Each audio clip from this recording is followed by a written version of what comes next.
हरे राम राम राम हरे हरे, हरे कृष्ण कृष्ण कृष्ण हरे हरे, हरे राम राम राम हरे हरे, हरे कृष्ण कृष्ण कृष्ण हरे हरे, हरे राम राम राम हरे हरे, हरे कृष्ण कृष्ण कृष्ण हरे हरे, हरे राम राम हरे हरे, हरे कृष्ण कृष्ण कृष्ण हरे हरे, हरे राम राम राम हरे हरे, हरे कृष्ण कृष्ण कृष्ण हरे हरे, हरे राम राम हरे हरे, हरे कृष्ण कृष्ण कृष्ण हरे हरे, पुंडलीक वरदा हरे विठ्ठल, श्री ज्ञानदेव तुकाराम, पंढरीनाथ भगवान की जय, माऊली ज्ञानेश्वर महाराज की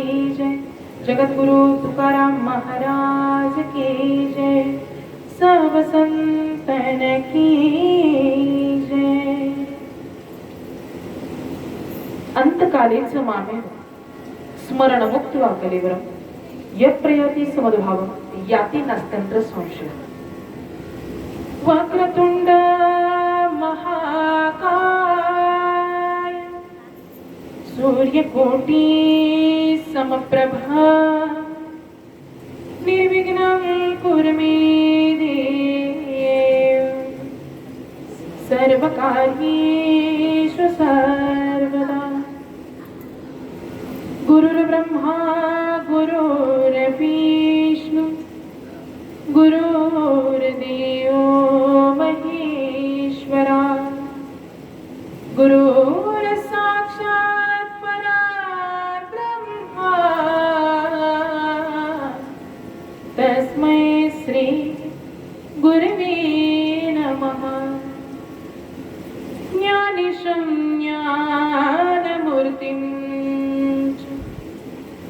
साक्षात् प्रेमा स्वरूपिणीं, नामदेवं च दयामूर्तिं नाथं वन्दे पुनः पुनः. वैराग्यस्य परामूर्तिं देहुक्षेत्र निवासिना तुकाराम महाराज, भक्तराज चतुष्टकम्.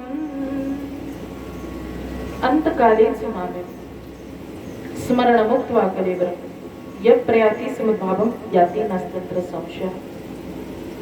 प्रस्तुत प्राप्तस्थळी प्राप्त प्रसंगी येथे जमलेले नातेवाईक गणगोत्र आप्तेष्ट सगेसुळे,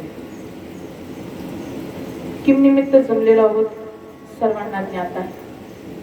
खऱ्या अर्थाने एक त्रिकोणी कुटुंबातील आदर्श व्यक्तिमत्व म्हणा, किंवा एक आदर्श वारकरी म्हणा, किंवा एक आदर्श बाप म्हणाल, अशी निरनिराळी नाती त्यांनी आपल्या जीवनामध्ये निभावलेली आहेत. आदर्शत्व हे आधी नावाच्या आधी लागलेलंच आहे. त्याचं कारण असं की खऱ्या अर्थाने अखंड विरत भगवान परमात्म्याचा परमार्थ करावा. जगतामध्ये काय खरं आहे तर येरती माईक दुःखाची जनती नाही अत्यंती अवसान. या मोहमायेच्या बंधनामध्ये अडकण्यापेक्षा परमार्थामध्ये राहावं, भगवंताच्या नामामध्ये देवा आपला देह विलीन करावा, या न्यायाने अशा उक्तीने ज्यांनी स्वतःचं जीवन वाहिलं, स्वतःचं जीवन समर्पित केलं. तुका म्हणे एक मरणाची सरे उत्तम शिवरे कीर्तिमान, असे असणारे स्वर्गीय नामदेव दगडू तिकवणे या बाबांच्या प्रथम पुण्यस्मरणानिमित्त आपण याच ठिकाणी जमलेला आहोत. खऱ्या अर्थाने नावामध्येच देव आहे. नामस्मरण करण्यासाठी पहिलं नाम आणि नंतर देव. देवाचं नामस्मरण करणारे हे नामदेव बाबा. खऱ्या अर्थाने या बाबांनी स्वतःच्या जीवनामध्ये अखंड विरत भगवान परमात्म्याचा परमार्थ करावा, भगवान परमात्म्याचं नामस्मरण करावं. आणि हा देव अखेरी शेवटच्या श्वासापर्यंत भगवान परमात्म्याच्या नामस्मरणामध्ये विलीन करावं. त्यांच्या पश्चात असणारे शोकाकुल बांधव, त्यांचे एक चिरंजीव, एक कन्या, असा जो काही परिवार आहे, श्री बळीराम नामदेव तिकोणे, सौ सुनंदा ज्ञानेश्वर गुलावळे आणि खऱ्या अर्थाने बाबांचे जावई देखील असतील, ज्यांच्या माध्यमातून याच ठिकाणी येण्याचा योग देखील आलेला आहे, श्री ज्ञानेश्वर दादा गुलावळे, आणि खऱ्या अर्थाने ज्यांच्या माध्यमातून याच ठिकाणी आवर्जून येण्याचा योग आला, अशा आपल्या मावळ प्रभागातील तारुण्यपणामध्ये वारकरी म्हणजे जीवनामध्ये परमार्थ करावा. नाचू कीर्तनाचे रंगी ज्ञान दीप लावू जगी, अशा पद्धतीने लहानपणापासून होईना पण खऱ्या अर्थाने हा सुंदर परमार्थ ज्यांनी स्वतःच्या जीवनामध्ये घेतलेला आहे, ज्यांना असं म्हटलं देखील जातं की आमच्या मावळच्या मुक्ताई आहेत, अशा असणाऱ्या हरिभक्त परायण परमार्थ स्नेही रुपालीताई राणेकर यांच्या माध्यमातून याच ठिकाणी येण्याचा योग आला. त्यांच्या मातुश्री देखील याच ठिकाणी उपस्थित असतील आणि वारंवार या परिसरामध्ये येण्याचा आमचे आधारस्तंभ म्हणजे एकच, बाबांचे परम स्नेही परम मित्र आदरणीय हरिभक्त परायण उद्योजक नितीन काका वाडेकर ते देखील याच ठिकाणी आहेत. त्यांच्या माध्यमातून याच ठिकाणी येण्याचा योग अवसर प्राप्त झालेला आहे. खऱ्या अर्थाने सेवेसाठी सुंदर असा श्लोक लिहिण्याचा योग आलेला आहे. भगवान श्रीकृष्णांनी कुरुक्षेत्रावरती अर्जुनाला गीता सांगावी. गीता सांगत असताना त्या गीतेचा उपदेश फक्त अर्जुनापुरता मर्यादित नव्हता. बरोबर, त्या गीतेचा उपदेश खऱ्या अर्थाने तुम्हामा जडजीवांच्या हितासाठी, तुम्हामा जडजीवांच्या उद्धारासाठी होता. भगवान श्रीकृष्णांनी केलेला अर्जुनाला गोड असा उपदेश आहे. भगवंत अर्जुनाला म्हणतात की अर्जुना, अंतकालीच मामेव स्मरण मुक्त्वा कलेवरम यप्रयाति समद्भावम याति नस्तंत्र संशय. अर्जुना, प्रयाणकाल समयाला, अंतकाल समयाला, मरणाच्या प्रसंगाला जो कुणी जो माझं नामस्मरण करेल, माझं नामचिंतन करेल, खऱ्या अर्थाने पुढच्या जन्मामध्ये माझ्या अंश रूपाने जन्म घेतल्याशिवाय राहणार नाही, याच्यात तिळ मात्र देखील संशय नाही. याती नास्त्यंत्र संशय. फक्त त्या जीवाने माझं स्मरण केलं पाहिजे, माझं नामचिंतन केलं पाहिजे, माझा आठव केला पाहिजे. खऱ्या अर्थाने शाश्वत जर काय असेल तर त्या भगवान परमात्म्याचं नामस्मरण आहे. सत्य जर काय असेल तर त्या भगवान परमात्म्याचं नाम आहे. आपण कलियुगामध्ये स्वतःचं जीवन जगतो, स्वतःचं जीवन वाहत असतो, आपली नित्य नियमाची कर्म देखील करत असतो, परिवार सांभाळणे, कुटुंबीय सांभाळणे, घरदार सांभाळणे, सगळी कामं आपण करतो, कारण की प्रत्येक जीवाला भगवान परमात्म्याने एक वैशिष्ट्याचं काम दिलेलं आहे. घरातला जर बाप असेल तर त्याच्यावरती घर चालवायची खर्चाची जबाबदारी असते. घरातली आई असेल तर संपूर्ण कुटुंब धरून ठेवायची जबाबदारी असते. मुलं असतील तर त्यांच्यावरती शिक्षणाची जबाबदारी असते. तदनंतर ती मोठी झाली तर त्यांना घर सांभाळण्याची त्यांच्यावरती जबाबदारी असते. म्हणजे प्रत्येक जीवाच्या जीवनामध्ये काही ना काहीतरी मौल्यवान असं काम असतंच. पण ते काम करत असताना संत महात्मे सांगतात, कामामध्ये काम काही म्हणा राम राम. कामामध्ये काम करत असताना देखील भगवान परमात्म्याचं स्मरण करावं, नामचिंतन करावं. तदनंतर जर आयुष्यभर आपण तो परमार्थ केला, आयुष्यभर जर आपण त्या भगवान परमात्म्याची सेवा केली, तरच प्रयाणकाल समयाला ते नाम मुखाला येईल. नाहीतर कित्येक जण म्हणतात की ताई, जर प्रयाणकाल समयालाच नाव घ्यायचंय तर आयुष्यभर कशाला घ्यायचं? मरणाच्या प्रसंगाला बघून आम्ही नाव घ्यायचं की नाही, किंवा मरणाच्या प्रसंगाला निश्चित नाव मुखाला येईल. पण बघा, नाम घेणं सोपं असतं, पण मुखाला येणं अत्यंत अवघड असतं. आपण नाम घेतो, 5 मिनिटं विठ्ठल विठ्ठल म्हणणार, मंदिरामध्ये बसल्यावरती 5 मिनिटं देवाचं नामस्मरण करणार, पण एकदा का त्या धर्म मंडपाच्या, धर्म मंदिराच्या बाहेर निघून गेलो, ते नाम घ्यायचं तुम्ही आम्ही विसरून जाणार. नाम घेतलेलं विसरून जातो, पण मुखाला आलेलं नाम कधीही तो जीव विसरत नाही. प्रयाणकाल समयाला नाम येतं. बघा, तुकोबाराय गोड असं वर्णन करतात. तुकोबाराय सांगतात, जीव जन्माला येतो, जन्मानंतर बालपण जातं, बालपण गेलं तर तारुण्य जातं, तारुण्य गेलं तर वृद्धापन काल जातो, आणि प्रयाणकाल समयी तो जीव भगवंताला म्हणतो की देवा मला मरायचं नाही, देवा मला जगायचं आहे, देवा मला मरायचं नाही, देवा मला जगायचं आहे. तुकोबारायांनी गोड असं अभंगामध्ये वर्णन केलं. प्रत्येक वेळेस मी सांगत असते, गोड तुकोबारायांचा अभंग आहे बघा. संसाराचा धंदा जन्मभरी केला, मुखी नाही आले राम नाम, मरणाच्या वेळी करी तळमाळा, मरणाच्या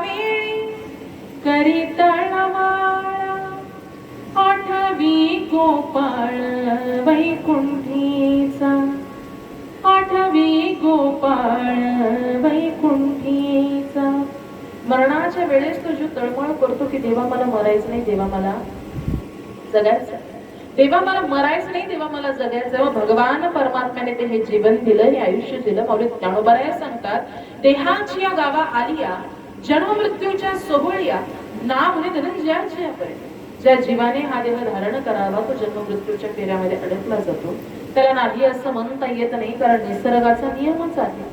उपजते नासे, नासे रे ते पुनरपी दिसे, ऐसे घटिका यंत्र जैसे परिभ्रमेगा. जे उपजतं त्याचा नाश होतो, त्याचा नाश झाला की ते पुन्हा दुसऱ्या रूपामध्ये, दुसऱ्या अवतारामध्ये पाहायला मिळतं. पण बघा, या कलियुगामध्ये किंवा या पृथ्वी तलावरती कोणतीही गोष्ट पूर्णतः नष्ट होत नाही.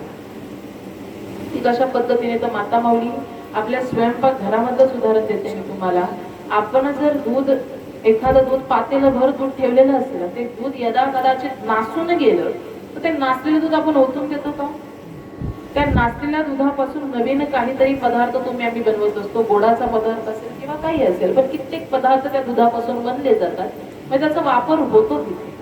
व हा देहही असा नाशिवंत आहे. नाशिवंत देह जाणार सकळ आयुष्य, खातो काळ सावधान. हा नाशिवंत देह जाणार, पण आद्यगुरु शंकराचार्यांनी सांगितले, पुनरपी जन्मम पुनरपी मरणम. पुन्हा पुन्हा जन्म आहे, पुन्हा पुन्हा मृत्यू आहे. एकदा तुम्ही हा देह ठेवला तर पुढचा कोणताही जन्म तुम्हाला प्राप्त होईल, पण त्या जन्मामध्ये या जन्माचं केलेलं कर्म तुम्हाला फेडावं लागेल.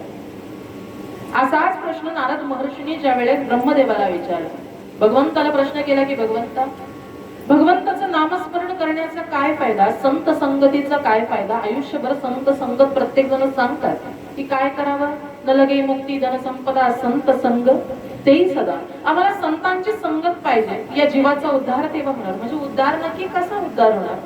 तर नारद महर्षी म्हणले, भूतलावरती जा तुम्ही, तुम्हाला एक छोटासा कीटक, एक किडा प्राणी दिसेल, छोटासा कीटक दिसेल, त्याला प्रश्न करा की संत संगतीचा महिमा काय आहे. नारद महर्षी भूतलावरती आले, त्याला प्रश्न केला की काय रे बाबा, संत संगतीचा महिमा सांगतोस का? त्या छोट्याशा कीटकाने नारद महर्षींकडे पाहावं आणि दोघांची दृष्टी एकमेकांना लागावी, तेवढ्यात त्या कीटकाने स्वतःचा तिथे प्राण सोडला. त्यानंतर भगवंताकडे पुन्हा नारद महर्षी गेले की देवा, मी प्रश्न केला पण तो कीटक तिथेच, त्याने प्राण त्यागला, आता मला तुम्हीच सांगा. नाही नारद महर्षी, तुम्ही पुन्हा जा, तुम्हाला एक पक्षी मिळेल झाडावरती बसलेला, त्या पक्षाला तुम्ही हा प्रश्न करा. पुन्हा नारद महर्षी आले, पक्षाला प्रश्न केला की काय रे बाबा, सांग मला संत संगतीचा महिमा, म्हणजे या देहाचा उद्धार कसा करायचा? जेव्हा त्या पक्षाला प्रश्न केला तो पक्षी तिथेच गतप्राण झाला. पुन्हा नारद महर्षी भगवंताला बोलू लागले की आता नुकतंच, भगवंत सांगू लागले की नारद महर्षी, आता नुकतंच एका गायीला वासरू झालेला आहे, त्या वासराला जाऊन तुम्ही हा प्रश्न करा. पुन्हा नारद महर्षी भूतलावरती आले, त्या वासराला प्रश्न करावा. नुकतंच झालेलं वासरू देखील तिथे ते गतप्राण झालं, तो प्रश्न ऐकला. आता पुन्हा नारद महर्षी वैतागले, म्हटले की देवा, माझ्याच्याने काही होत नाही बरं का, मला काय ते जे काय त्याला तुमच्या तोंडूनच सांगा, तुमच्या तोंडूनच मला ऐकायचं आहे.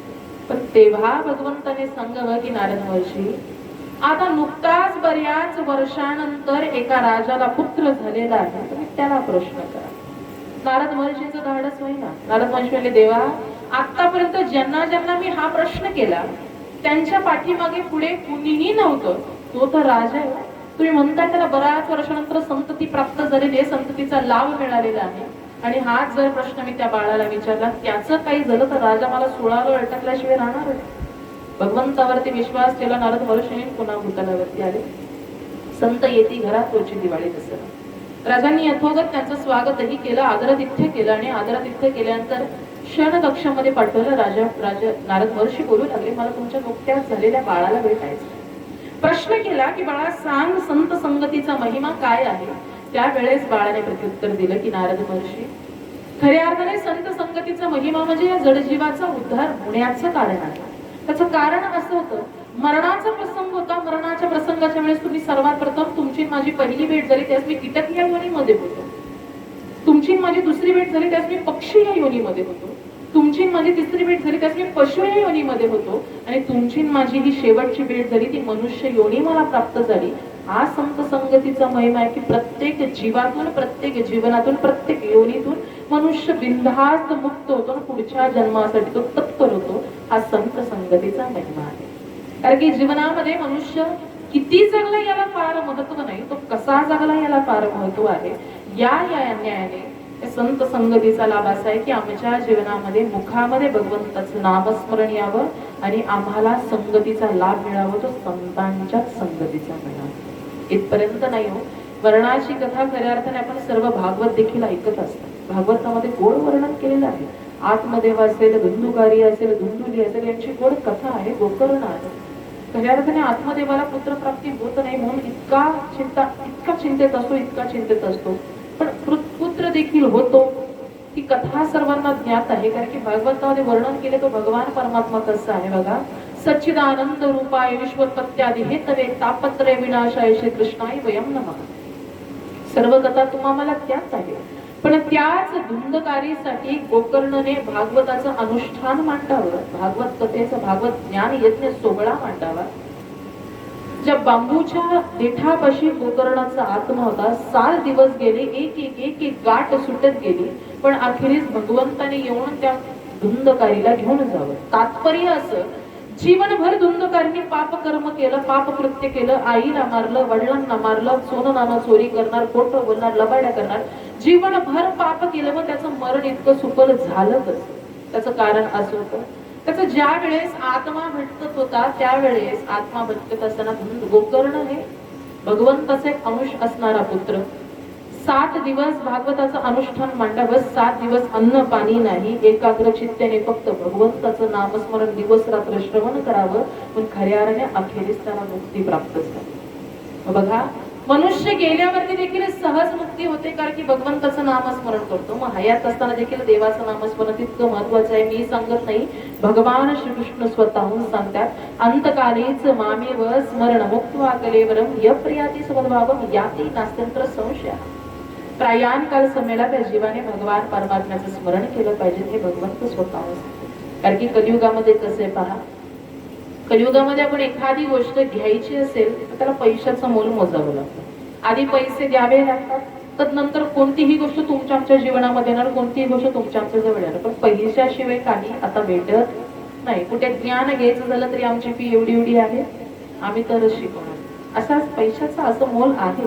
पण खऱ्या अर्थाने कबीरदास महाराज गोड वर्णन करतात, एकच अशी जागा आहे की तिथे पैसा लागत नाही. वर्णन केलेलं आहे, पैसा न लागे, रुपया न लागे, न लागे कबड्डी दमडी, न लागे कबड्डी दमडी, मनवा मनवा खेती करो हरि नाम, बोलो राम राम राम, बोलो श्याम श्याम श्याम, बोलो बोलो राम राम राम, बोलो श्याम श्याम श्याम. पैसा न लागे, रुपया न लागे, न लागे कवडी कबडी, मनवा खेती करू हरे नाम. काय द्यावं लागतं बघा, भागवतामध्ये देखील इथपर्यंत वर्णन केले, संयमेंद्रिय ग्रामम सर्वत्र समबुद्धय ते प्राप्नुवन्ति मामेव सर्वभूत हिते रतः. इंद्रियाचं संयमन करायचं, सर्वत्र ठिकाणी समबुद्धीने पाहायचं, सर्वांच्या हिताचा विचार करायचा, तेव्हा कुठं ते प्राप्नुवन्ति मामेव पर्यंत नाही.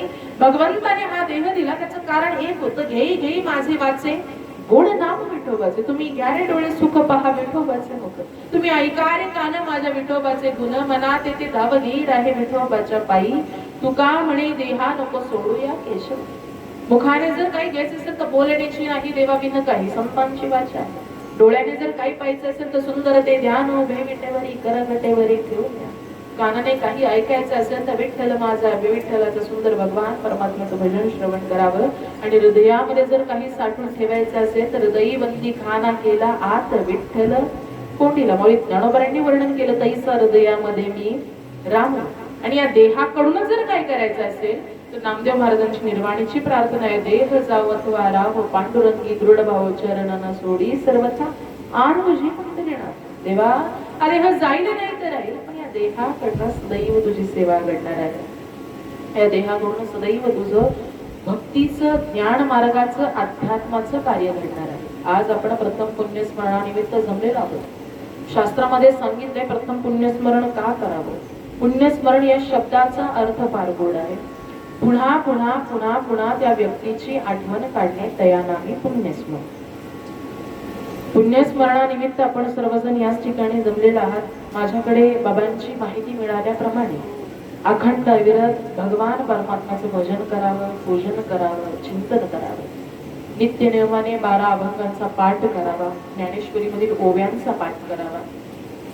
आणि अखेरीस आपण इच्छामरण म्हणतो बघा की देवा आता बास झालं, आयुष्य जगलो मी भरपूर, सर्वांना योग्य त्या मार्गाला लावलं, आता तू मला घेऊन चल. हे आग्रह फक्त भगवान परमात्म्याला सांगावं तुकोबाऱ्यांसारखं देवाने यामाने घेऊन जावं. कारण की मला माहिती मिळाल्याप्रमाणे की शेवटच्या प्रसंगाला देखील त्यांनी ज्ञानेश्वरीचा असेल अभंगाचा पाठ केला होता. स्वतःहून सांगावं की मला सर्व मंदिरं फिरून आणा, मला दर्शन घडवून आणा. खऱ्या अर्थाने इच्छामरण याला म्हटलं गेलेलं आहे. देवाची सेवा करत करत, भगवंताचा परमार्थ करत करत स्वतःचं जीवन ज्यांनी वाहिलं. इथपर्यंत नाही तर ऐतिहासिक गोष्टींची देखील आवड. मला रुपालीताईंनी व्हिडिओ देखील पाठवली की तलवार बाजी सुंदर असं करायचं बाबा. मी एक वाक्य बोलले होते की बघा कलियुगामध्ये आता जन्माला आलेली जी आमच्या पिढीची लोक आहेत ना, कोणी एवढं करू शकत नाही. कारण आजकालचं खाणं सगळं हायब्रिडच आहे. पूर्वीचं खाण्यामध्ये फरक होता, राहण्यामध्ये फरक होता, वागण्यामध्ये फरक होता. पण आजकाल मनुष्य इतका करू शकणारच नाही, याची शाश्वती आहे. कारण की योग्य आहार आधी असायचा, योग्य वागणं आधी असायचं आणि योग्य ते संस्कार आधी असायचे. पण आजकाल थोडस संस्कार संस्कृती वेगवेगळ्या दिशेने भरकटत गेलेली आहे.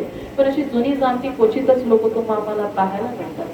खऱ्या अर्थाने असं स्वतःचं जीवन वाहिलं. पण बघा 1 वर्षभराचा त्यांचा जो प्रवास होता आज अखेरीस संपला. त्याचं कारण बघा मी सांगत नाही, गरुड पुराणामध्ये वर्णन केलेलं आहे. मनुष्य मरताना धन भूमीमध्ये, जन स्मशानापर्यंत, बायका मुलं दारापर्यंत, गाई गुरं गोठ्यामध्ये, हा देह चितेत बसवून राख होतून इहलोकाची यात्रा संपून तो परलोक करतो. आजच्या दिवस जी 12 वाजता केली जाणारी पूजा असते, प्रथम पुण्यस्मरण वर्ष श्राद्धाची जी 12 वाजता केलेली पूजा असते, त्याचं महत्व फार गोड सांगितलेलं आहे बघा. की ज्या वेळेस एखादा जीव देह ठेवतो, देह ठेवल्यानंतर तिथून जी खरी प्रक्रिया सुरू होते ती आजच्या दिवसापर्यंत सुरू राहत असते.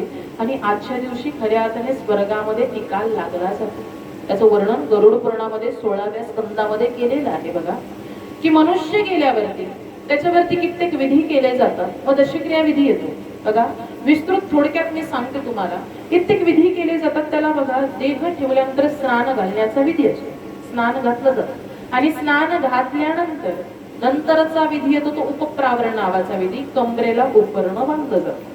आता कमरेला उपरणं बांधल्यानंतर त्या उपरण्यामध्ये काही ठिकाणी ज्वारी, बाजरी, 5 प्रकारचं धान्य, आपल्याकडे बांधला तो कच्चा शिजलेला भात त्या उपरण्यामध्ये बांधला जातो. या देहाची, या शरीराची षोडशोपचारी पूजा होते. कुटुंबीय आशीर्वाद घेतात आणि प्रेतयात्रा स्मशानाच्या वाटेला. आता स्मशानाच्या वाटेला निघाल्यानंतर 20वा नावाचा विधी बघा. भगवान श्रीकृष्णांनी आज हा श्लोक तुमच्या आमच्यासाठी लिहिला. नामस्मरण किती महत्वाचं आहे. मनुष्य जिवंत असताना देखील आणि गेल्यावरती देखील नाम किती महत्वाचे वर्णन केले. 20वा नावाचा विधी येतो. 20वा नावाचा विधी का 20वा का घेतला जातो? तो खांदेकरांना खांदे बदलायला आराम मिळून घेतला जातो तो 20वा. पण आपल्याकडे प्रथा आहे त्या 20व्याच्या ओट्यावरती तो आपण कच्चा शिजलेला भात थोडासा तिथे ठेवत असतो. त्याचं कारण शास्त्रामध्ये वर्णन केलेलं आहे की प्रापंचिक जीवनातलं जेवढं काही कर्म असेल, कर्ज असेल तर कर्ज, रिफंड असेल तर रिफंड, हे मागच्या पिढीला राहावं, कुळाला राहावं, मुलाबाळांना राहावं पण ठेवला जातो तो कच्चा शिजलेला भात. आणि परमार्थिक जीवनातलं जेवढं काही पुण्य असेल हा देह स्मशानाच्या वाटेला घेऊन जातो. आता स्मशानाच्या वाटेला घेऊन गेल्यानंतर खऱ्या अर्थाने जल अर्पण, जलतर्पण नावाचा विधी म्हणजे पाणी पाजण्याचा विधी आहे. पाणी पाजलं जातं. तदनंतर अग्निडाग दिला जातो. मौली ज्ञानोबाराय वर्णन करतात ज्ञानेश्वरीमध्ये की अग्नीचे 9 प्रकार आहेत पण स्मशानामध्ये दिला जाणारा अग्नी अत्यंत विशिष्ट प्रकारचा आहे. तो असा: स्मशाने नेऊनी भडाग्नी देवनी येती परतोनी माघारे. स्मशानामधला अग्नी म्हणजे भडाग्नी नावाचा अग्नी आहे. हा अग्नी या देहाला दिला जातो. देहम दहती यज्ञम फलती. देह दहन करणे म्हणजे शास्त्रामध्ये फार मोठा यज्ञ मानला गेलेला आहे. तदनंतर प्रेमपूर्वक विधी, हृदयपूर्वक विधी, हस्ती विसर्जन विधी, कित्येक विधी होता. तदनंतर येत होतो दशक्रिया विधी. मग दशक्रिया विधीचं महत्व शास्त्रामध्ये असं सांगितलेलं आहे.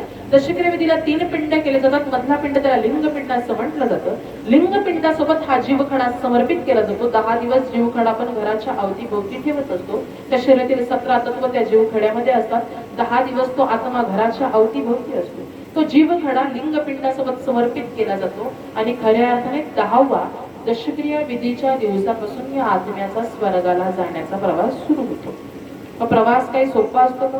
जशी आपण आषाढी कार्तिकीची वारी करतो, मुक्काम दर मुक्काम करत पंढरपूरला जातो, तसे या आत्म्याचे गरुड पुराणामध्ये 16.5 मुक्काम सांगितलेले आहेत. 16.5 मुक्काम करावे लागतात आणि 16.5 मुक्कामानंतर जो वर्षभराची जी संपूर्ण प्रक्रिया संपन्न होते तो म्हणजे आजचा दिवस आहे.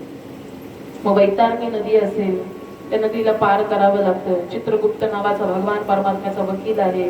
पाप पुण्याची यादी घेऊन तो उभाच राहिलेला असतो. या सगळ्या प्रक्रियेला 1 वर्ष निघून जातं आणि खऱ्या अर्थाने आजच्या दिवशी जी 12 वाजता केली जाणारी पूजा, जे गेलेले बाबा असतील, आई असेल किंवा गेलेला जीव कोणी असेल, खऱ्या अर्थाने 12 वाजता अंश रूपाने येतात भूतलावरती. कुळाला, कुटुंबियाला, मुलाबाळांना, नातेवाईकांना आशीर्वाद देऊन इहलोकाची यात्रा संपून ते परलोक गमन करतात आणि पुढचा जन्म हा आजच्या दिवशी ठरला जातो. म्हणून प्रथम पुण्यस्मरण हे श्राद्ध केलं जातं. त्याचं महत्व इतकं गोड आहे की आज केली जाणारी तुमची आमची भगवंताप्रती प्रार्थना फक्त एकच राहील की भगवंता, बाबा जीवनामध्ये आले, स्वतःचं जीवन वाहिलं, खऱ्या अर्थाने सर्वांना ज्ञान दिलं, प्रेम दिलं, सांभाळून घेतलं, स्वतःचं जीवन स्वतः स्व इच्छेने ते जगले आणि खऱ्या अर्थाने अखेरीस तुझ्या दरबारामध्ये आलेले आहेत. तर आजपासून तू ठरवायचं त्यांना ज्या कोणत्या कुळामध्ये पाठवशील, ज्या कोणत्या जन्माला पाठवशील, तिथे सुखी समाधानी म्हणून पाठव. ही आज केली जाणारी प्रार्थना. कारण की बघा, मी प्रत्येक वेळेस वर्णन करत असते बाप कसा असावा. बाप म्हणजे काय? आपल्या जीवनामध्ये आपण आईची ख्याती प्रत्येक वेळेस ऐकत असतो. आई ही काय असते? पण बघा, बाप क्वचित आपल्याला पाहायला मिळतो. जगी ऐसा बाप व्हावा, ज्याचा वंश मुक्तीस जावा. पोटा येता हरले पाप, ज्ञान देव माय बाप. मुळी बाप होता ज्ञानी, तरी आम्ही लागलो ध्यानी. तुका म्हणे मी पोटीचे बाळ, माझी पूर्वा ब्रह्मेची आळ. अभंग तुकोबऱ्यांचा आहे, पण खऱ्या अर्थाने आज हा अभंग अत्यंत या वडिलांच्या पूर्ण जीवनपटाला साजेसा आणि सोपा सजेल असा गोड असा अभंग आहे की जगी आईचा बाप व्हावा. जगतामध्ये असा बाप झाला पाहिजे की त्या बापाच्या कार्यकिर्दीने त्याच्या वंशाला मुक्ती प्राप्त झाली पाहिजे. जगतामध्ये असा बाप झाला पाहिजे की त्या बापाने त्याच्या मुलाबाळांच्या जीवनचरित्राला एक ओळख मिळाली पाहिजे. जगतामध्ये असा बाप झाला पाहिजे की त्या बापाच्या कार्याने आम्हाला भगवत प्राप्तीचा ध्यान मार्गाचा हात असा आम्ही आमच्या जीवनामध्ये उमटवला पाहिजे. जगतामध्ये असा बाप झाला पाहिजे की त्या बापाच्या माध्यमातून परमार्थ आम्हाला कळाला पाहिजे. आणि जगतामध्ये असा बाप झाला पाहिजे की त्या बापाच्या माध्यमातून देव अखेरीस आम्हाला भेटला. बाप त्यांना म्हटलं गेलेलं आहे. बाप कसा आहे हो? प्रत्येक वेळेस वर्णन केलं जातं आईचं, पण आम्ही बापाचं उदाहरण देताना आम्ही असं उदाहरण देतो, नारळ पहा बाहेरून कितीही कडक असला तरी आतून अमृतासारखं गोड पाणी देणारा तो बाप आहे. त्याला बाप म्हटलं गेलेलं आहे. कारण की लहानपणापासून आम्हाला आमच्या वडिलांचा धाक असतो. त्याचं कारण काय होतं? आम्ही कितीही कसंही वागलो तरी आमच्या आईच्या मुखामध्ये फक्त एकच वाक्य असायचं की बाळा, अभ्यास नाही केला ना, बाबा मारतील. बाहेर खेळायला गेला, बाबा मारतील. चुकीचं वागला, बाबा मारतील. म्हणजे जन्मापासून ते मोठे होईपर्यंत आम्ही बाबा मारतील हाच शब्द ऐकून लहानाचं मोठं झालोय. म्हणून आम्हाला आमच्या बापाचं प्रेम कदापि दिसून येत. पडद्याआडचा कलाकार ज्यांना म्हटलं जातं त्याला बाप म्हटलं जातं. बाप कसा आहे पहा. बाप कष्टाचा काबाडी, ऊस मळ्यात तोडतो या. माझा कंठ दाटतो या, गोष्ट बापाची सांगताना. बाप कष्टाचा काबाडी, ऊस मळ्यात तोडतो या. भाकर पोरांना देऊन कांड ऊसाच खातो या. खमीच खवाटी पटलेलं, सुई दोऱ्यान शिवलेलं. माझ्या बापाच्या धोतराला सदा ठिगळ जोडलेलं. लग्न लेकीच करील बाप सदा मनात झुरायचा, धाम ढोंग हुंड्यासाठी शेत मळ्याला विकीन, असा कनवाळो बाप जेव्हा सोडून या गेला, असा कनवाळो बाप जेव्हा सोडून या गेला, माझा कंठ दाटतो या गोष्ट बापाची सांगताना. जीवनामध्ये बाप नावाचं पात्र अत्यंत महत्वाचं आहे. मी देखील अभिमानाने सांगते बरं का, माझ्या वडिलांची विराट शिगा देवा तुझी चरण सेवा पांडुरंगा.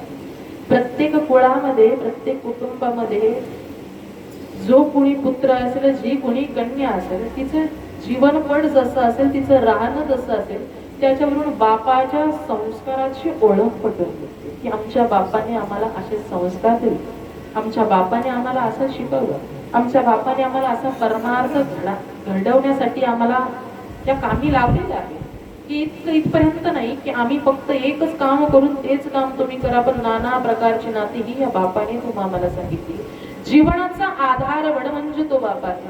आणि खरे अर्थाने आज या कोणी कुटुंबातील की बाप नावाची चादर जाऊन 1 वर्ष, 1 वर्ष बापाचं आणि लेकीचं नातं मी प्रत्येक वेळेस प्रकट करतच असतो. बापाचं आणि लेकीचं नातं कसं आहे माहितीये का? दोघांची धड मात्र वेगळी असते तरी दोघांचं काळीज मात्र एक असते. हे बापाचं आणि लेकीचं नातं आहे. बाप एकदा का आपल्या घरामध्ये मुलगी जन्माला आली, एखादी सोनपावलाने लक्ष्मी आपल्या घरामध्ये जन्माला आली, तिच्या जन्मापासून ते तिच्या लग्नापर्यंत बाप फक्त एकच स्वप्न पाहत असतो की तिचं जीवन अत्यंत चांगल्या पद्धतीने गेलं पाहिजे, तिचं लग्नही उत्तमरित्या झालं पाहिजे. बापाचं स्वप्न एकच असते. बापाचं आणि लेकीचं नातं आहे. लहानपणापासून आमचा बाप आमच्या छोट्या छोट्या गोष्टींची काळजी घेणारा, आयुष्यामध्ये आम्हाला कोणतीही गोष्ट कमी न पडू देणारा तो बाबा आज खऱ्या अर्थाने आमच्या जीवनामधून निघून गेला. बघा, बापाचं आणि लेकीचं नातं असाच एक प्रसंग. लग्न मंडप भरलेला आहे. भरलेल्या मंडपामध्ये बापाने आपल्या लेकीला प्रश्न करावे की तायडे, तुला लग्नामध्ये काय पाहिजे तू मला सांग, तुझी काय इच्छा असेल तू मला सांग, मी तुला सगळं आणून देतो. बापाच्या खिशामध्ये 1 रुपया नसताना इतकं मोठं लग्न करायचं स्वप्न आमचा तो बाप पाहणारा, जमीन जुमला घाण ठेवून स्वतः कर्जबाजारी होतो आणि लेकीचं सुंदररित्या मोठ्या थाटामाटामध्ये लग्न लावतो की माझ्या लेकीला कसली कमी नाही पडली पाहिजे. इथपर्यंत नाही, कित्येक ठिकाणी हुंडा घ्यायचा देखील प्रकार सुरू आहे की नाही, तुम्हाला जर लग्न लावून द्यायचं असेल तर तुम्हाला 10 ते 20 लाख रुपये द्यावे लागतील. त्या बापाच्या खिशामध्ये 1 रुपया नाही. लग्न मोडावं तर गावातली लोक बोलतील, दिवसाची रात्र करणार, स्वतःच सर्व जे काही असेल ते घाण ठेवणार, लेकीच्या सुखासाठी तो बाप झटणार, खस्ता खाणार. त्याला बाप म्हटलं गेलेलं. वर्णन करायचं झालं ना, एखाद्या व्यक्तीने तुमच्या आमच्याकडे एक 5 ते 10 हजाराची मदत मागितली. बघा, प्रसंग लक्षात, प्रसंग अवधान थोडंसं लक्षात ठेवा. 10 हजाराची मदत एखाद्या व्यक्तीने मागितली. नवीन व्यक्ती आपल्या गावामध्ये आलेला आहे. 10 हजाराची मदत त्याने मागितलेली आहे. एखाद्या व्यक्तीने 10 हजार त्याला दिले. त्या 10 हजाराच्या जोरावरती त्याने आपल्या गावामध्ये भाड्याने रूम घेतली, स्वतः काम करू लागला. त्याच्यानंतर इतकं काम केलं की त्या भाड्याच्या रूमच्या ठिकाणी त्याने स्वतःचं घर मोठं बांधलं. घर झालं, त्याची गाडी झाली, त्याचा बंगला झाला. त्याने स्टार्टअप केला फक्त 10 हजार रुपयामध्ये. कोणीतरी त्याला मदत दिली म्हणून 10 हजार रुपयामध्ये त्याने स्वतःचं विश्व निर्माण केलं. आता स्वतःचं विश्व निर्माण केलं, ज्याने मदत केलेली आहे तो व्यक्ती जर गावामध्ये दिसला तर तो व्यक्ती किती वेळा म्हणणार, एकेकाळी याला मी 10 हजार रुपये दिले होते बरं का, त्याला त्याची गरज होती असते, त्याला 10 हजार रुपये दिले होते, त्याला मदत केली होती 10 हजार रुपयाची, त्याला 10 हजार रुपये दिले होते. जितका कोणी नवीन व्यक्तीला आपण वर्णन करून सांगणार की मी 10 हजार रुपये दिले होते, मी 10 हजार रुपये दिले होते, 10 हजाराची मदत केली होती. पण बघा, जन्मापासून ते मृत्यूपर्यंत आपल्याला छोट्या छोट्या गोष्टींची कमी भासत असते. आपल्या शाळेची फी असेल, कॉलेजची फी असेल, गरजा असतील, सगळ्या गरजा पुरवणारा तो बाप कधी एका शब्दाने म्हटला की तुझ्यासाठी मी एवढं केलं होतं. आई बाप एकमेव असे आहेत ना की केलेल्या उपकाराची कधी जाणीव करून देत नाही, त्यांना आई बाप म्हटलं गेलेलं आहे. बापाचा आणि लेकीचं नातं असं प्रश्न करावा, लेकीने सांगावं की बाबा मला तुम्हाला सोडून जायचं नाही. बाप म्हणाल ना तर जगद्गुरु तुकोबारायांची प्रतिमा डोळ्यासमोर येते. तुकोबारायांची कन्या भागीरथी आणि तुकोबाराय. तुकोबारे जे जे नामस्मरण करायचे भागीरथी तसं तसं नामस्मरण करायचे. तुकोबारे जसं जसं वागायचे भागीरथी तसं तसं वागायचे. तुकोबाऱ्यांचा अंश असणारी ती भागीरथी खऱ्या अर्थाने तुकोबाऱ्यांच्या पावलांवरती पाऊल ठेवून चालत होती. भागीरथी लहानाची मोठी झाली. पण असा एक प्रसंग आला. अनगड शाह नावाचा भिक्षुक दारामध्ये भिक्षा मागण्यासाठी आला. आवाज दिला. भागीरथी तिच्या आईसोबत जात्यावरती दळण दळत होती. आवाज दिला, भिक्षाम देही मात वटल सुहागिनी हो, भूके को रोटी दे मा भिक्षामध्ये. भिक्षा मागावी. जिजाबाई कडाडल्या. जिजाबाई बोलू लागल्या, उच्छाद मांडला या गोसाव्या. भगवंताने देह दिलेत, हात दिलेत, कष्ट करा, काम करा, कष्टाचं काम. पण भागीरथीला राहावलं नाही. का? तुकोबाऱ्यांची शिकवण आहे आमच्या. दारामध्ये जे कोणी येईल त्याला विनमुख आम्ही पाठवून देणार नाही. ओंझळभर पीठ भागीरथीने घेतलं आणि अनगड शहाच्या दिशेने भागीरथी धावत पळली. अनगड शहाच्या दिशेने धावत गेलेली आहे. जिजाबाईंनी जोरात फटका भागीरथीच्या हातावरती मारला आणि हातावरती मारल्यावर हातातलं पीठ सगळं खाली सांडत गेलं. पण भागीरथी तिथे थांबली नाही बरं का. हाताला लागलेले पिठाचे कण भागीरथीने तिथे घेऊन गेले. अनगड शहाच्या कटोऱ्यामध्ये फक्त आपला हात झटकला. हात झटकल्याबरोबर अनगड शहाचा कटोरा पिठाने उचंबळून भरला. ते पीठ जमिनीवरती सांडू लागले. मुखामध्ये नाव, हाय अल्लाह कैसी नायत है, कैसी शौकत है, कैसा आजुबा है, तुकाराम तुकाराम तुकाराम. आणि भागीरथीला इतका अभिमान होता. भागीरथी काय बोलू लागली, मेल्या. तुकाराम नाही, तुकारामांची कन्या मी भागीरथी. अगर बेटी ऐसी हो तो बाप कैसा होगा.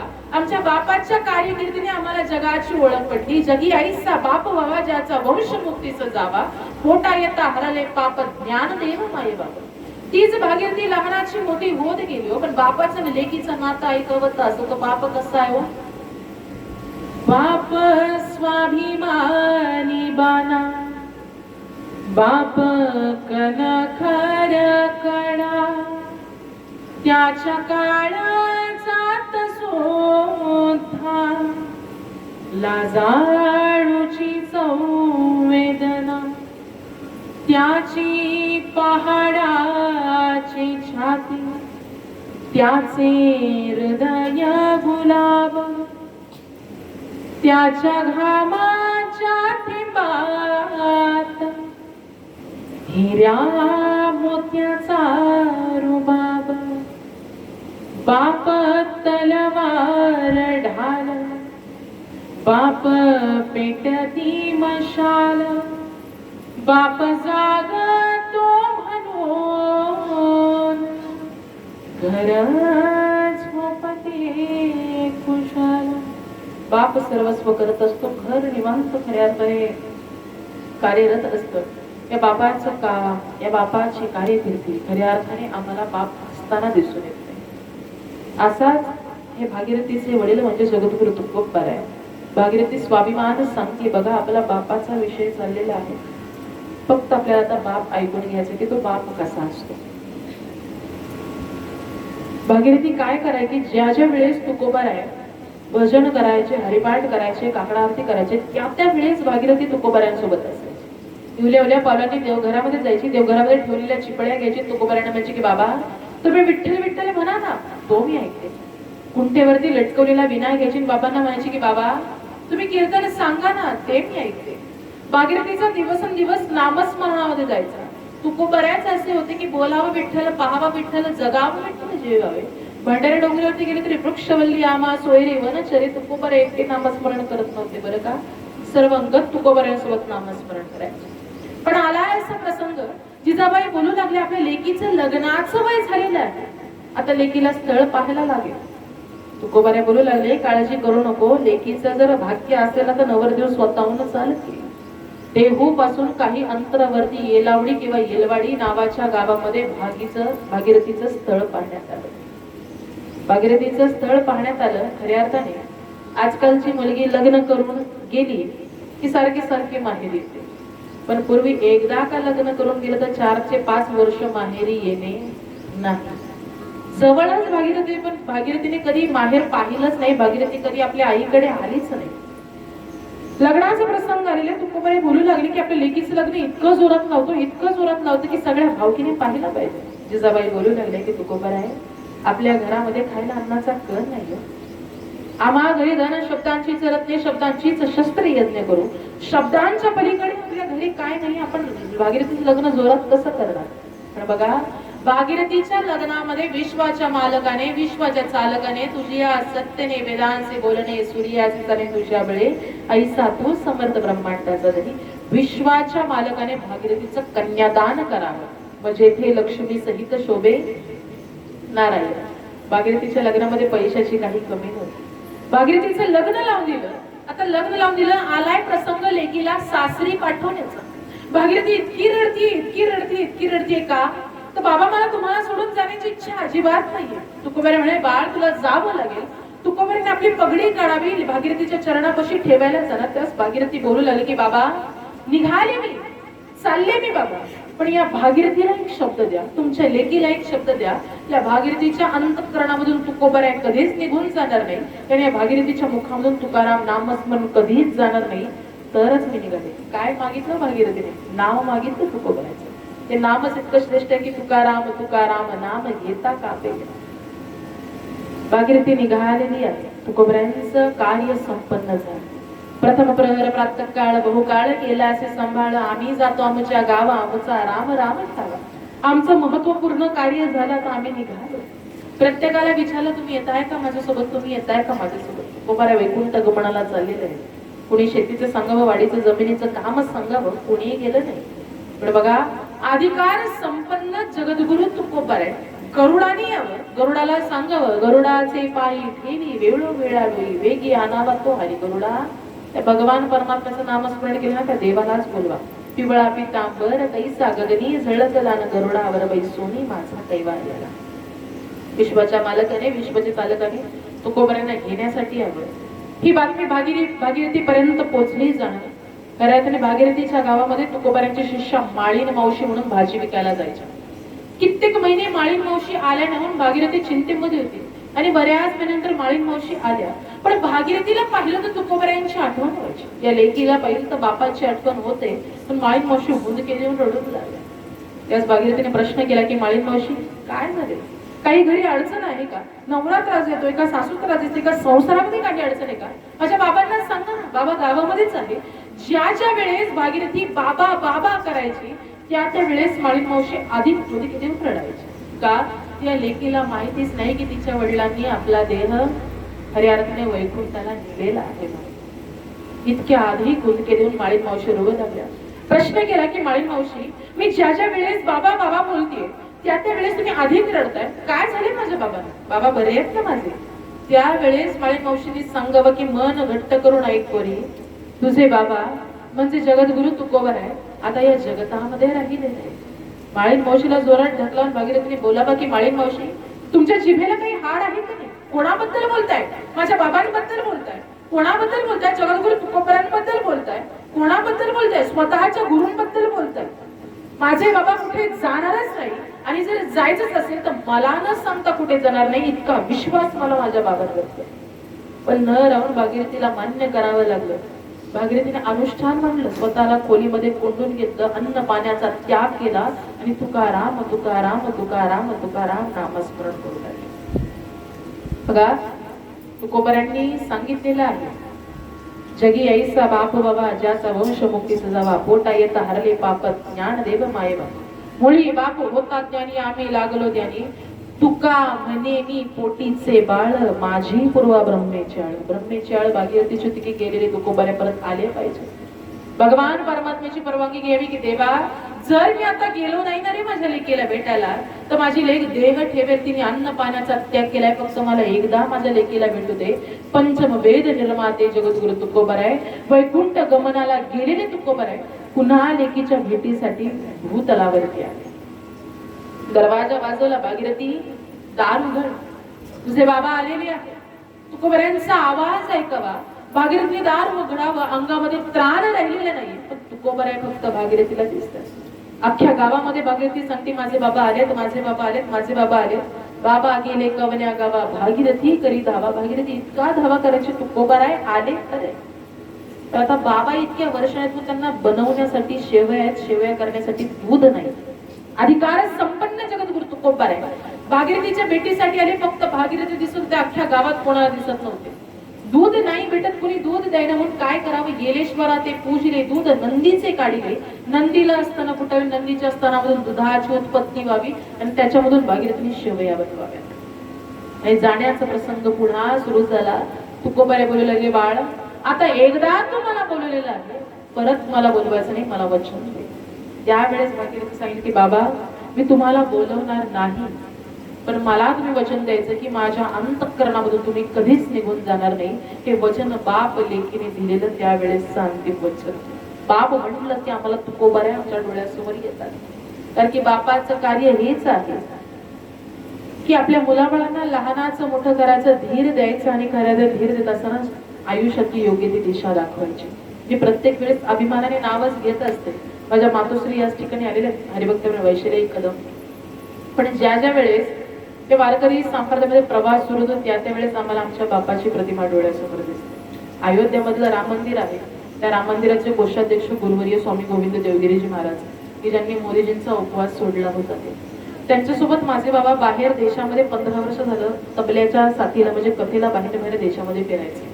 6-6 महिने बाबा काही घरी यायचे नाही. मग आईने सांगितलं तुमचं फिरणं थांबवा, मुलांना योग्य त्या वाटेला लावा. अभिमानाने सांगू असं वाटतं की विठ्ठल नामाची पत्ता या बापामुळे आमच्या घरामध्ये आहे. जीवनामध्ये बापाचा आधार इतका महत्वाचा आहे, इतका महत्वाचा आहे. लांबून फक्त शाबासकीची थाप जरी दिली की बाळ तू पुढे चाल, तुझ्या पाठीमागे मी उभा आहे, तर 36 हत्तींचं बळही अंगामध्ये येतं की आता आम्ही ही गोष्ट करू शकतो म्हणून. हा बापाचा आधार आहे जीवनामध्ये. तर खऱ्या अर्थाने आज या कुटुंबामधून स्वर्गीय नामदेव दगडू तिकोने या बाबांचं जाणं झालं. 1 वर्ष हा कालावधी लुटला, 1 वर्ष हा काळ गेला. एका वर्षामध्ये खऱ्या अर्थाने यांनी कुटुंबाने स्वतःच दुःख पचवण्याचा प्रयत्न केला. आणि खऱ्या अर्थाने ही बापाची उणीव, बापाचं प्रेम आणि बापाचा जो सहवास असतो हे कुणी भरून काढू शकत. बाप तो बाप असतो.